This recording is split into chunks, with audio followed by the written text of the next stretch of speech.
On the passenger side, if you come right underneath, you'll see this shield here. To remove it, just simply pull down on the front.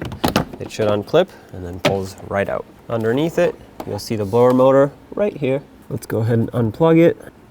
Pull the connector straight out and move the harness to the side. At this point, you have the option for multiple tools, either a flathead screwdriver, an 8mm socket, or a T20 Torx bit. I'm gonna go for the T20 Torx bit, and I'm gonna remove this screw over here. There are 3 in total holding this blower motor in place. Another one at the back here. Last one is over here.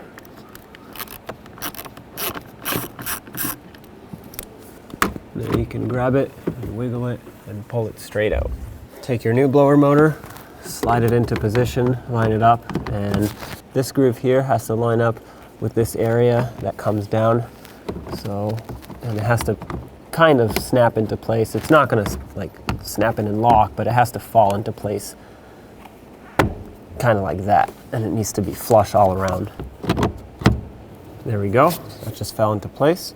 I'm gonna start in this screw at the front here so I can have it held in place so I can let go and start in the other 2.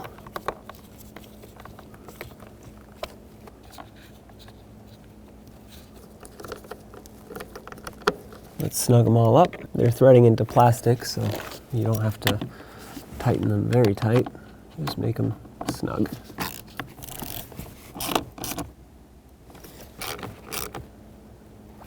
Bring your electrical connector over and reconnect the blower motor. Now bring this plastic piece over. You see these 2 tabs right there? Those need to line up with those 2 mounting points. So it basically kind of slides right in there and there. Then you bring it up and just snap it into place.